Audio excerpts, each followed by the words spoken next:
Hello everyone, welcome back to my cooking channel cook with রিমিস kitchen. আজ আমি নিয়ে এসেছি শীত স্পেশাল পাটিসাপটা রেসিপি। অনেকে বলে পাটিসাপটা পারফেক্ট হয় না, দেখুন তো এই রেসিপি ফলো করে বানিয়ে পারফেক্ট হচ্ছে কি না। আমি এখানে নারকেলটাকে কুড়ে নিয়েছি, নিয়ে আমি একটু ভেজে নিলাম হালকা হাতে, আর উপর থেকে আমি দুটো তেজপাতা, তিনটে চারটে মতো এলাচ দিয়ে দিলাম। দিয়ে আমি এখানে আর একটু নাড়াচাড়া করে নিচ্ছি, কারণ আমি লিকুইড গুড় দেবো, তার জন্য একটু নারকেলটাকে ভেজে নিচ্ছি।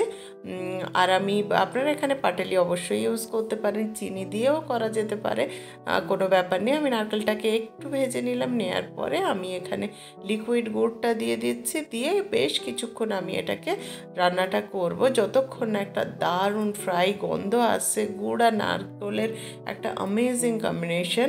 অবশ্যই যতক্ষণ একটা ভালো পারফেক্ট গন্ধ না আসছে এবং কালারটা একদম গোল্ডেন না হচ্ছে, ততক্ষণ পর্যন্ত কিন্তু আমি এটা ফ্রাই করব। তবে অবশ্যই মনে রাখবেন পুরো প্রসেসটাই কিন্তু লো ফ্লেমে হবে।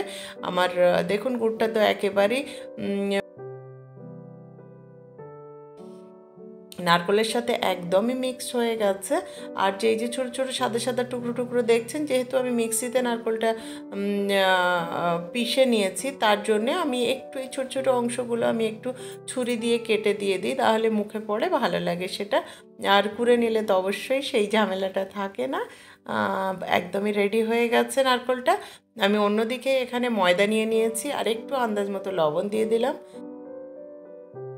সুজিটা ঘন্টাখানেকের জন্য ভিজিয়ে রেখেছিলাম, সেটা আমি মিক্সিতে পেস্ট করে এখানে দিয়ে দিলাম।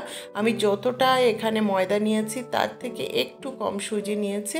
আপনারা নিজের সুবিধার্থে কিন্তু এটা একদম ইকুয়াল নিতে পারেন। 1 কাপ ময়দা হলে 1 কাপ সুজি ব্যবহার করতে পারেন, এবং শুধু ময়দারও বানাতে পারেন, শুধু সুজিরও বানাতে পারেন। পাটিসাপটা কিন্তু পারফেক্ট হয় এবং ভীষণই টেস্টি হয়, ভীষণ সুন্দর হয়। ফিলিংটা যদি পারফেক্ট হয় তাহলে দেখতে যেমন সুন্দর হয়, খেতে অবশ্যই সুন্দর হয়।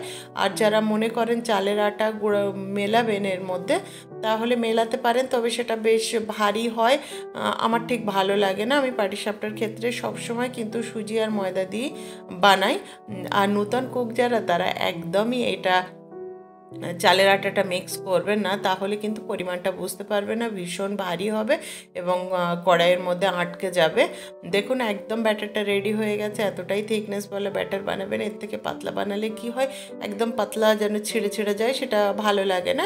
তবে পাতলা হলে অসুবিধে নাই, একটু ফোলটা বেশি দিয়ে নেবেন, তাহলে কিন্তু সুন্দর হয়।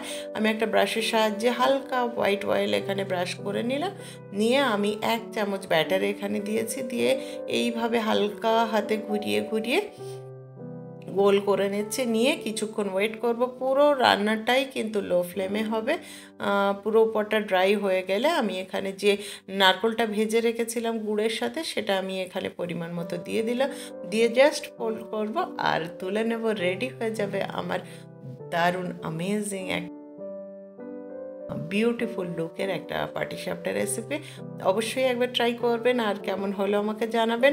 একদম পারফেক্ট হবে। তবে বারবার বলছি, নূতন কুকরা অবশ্যই ননস্টিক প্যান ব্যবহার করবেন, আর চালের গুঁড়োটাকে স্কিপ করলে সব দিয়ে বেটার হয়। এতে যদি একটু গুঁড়ো মিক্স করেন, সেক্ষেত্রেও কিন্তু কোনো অসুবিধা হবে না। তবে অবশ্যই কিন্তু একটা ননস্টিক প্যান যদি সম্ভব হয় সেটা ব্যবহার করবেন, না হলে যে কোনো তাওয়াকে কিন্তু ননস্টিক করা যায়। একটু কিছুক্ষণ লো ফ্লেমে বসিয়ে রাখবেন, খুব ভালো রকম গরম হয়ে গেলে তাতে 1 ড্রপ তেল দিয়ে একটা টিস্যুর সাহায্যে খুব ভালোভাবে মুছে নেবেন পুরো কড়াটাকে, তাহলে সে কড়া কিন্তু ননস্টিক হয়ে যায়।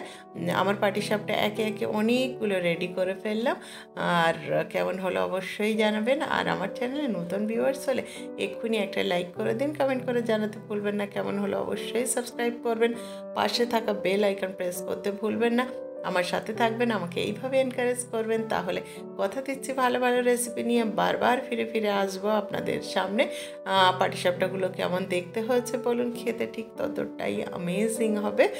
অবশ্যই একবার ট্রাই করবেন আমার রেসিপি ফলো করে। আবারও বলছি, যদি সত্যিকারের বানাতে পারেন আমার রেসিপি ফলো করে এবং ভালো হয়, তাহলে আমাকে একটা কমেন্ট করে জানিয়ে যাবেন কেমন হলো এই পাটিসাপটা রেসিপি। ভালো থাকবেন, সুস্থ থাকবেন, আর আমার সাথে থাকবেন। চ্যানেলে প্রচুর রেসিপি আছে, গিয়ে একবার দেখবেন। আপনাদের লাইক কমেন্ট ভীষণ এনকারেজ হই। Thank you.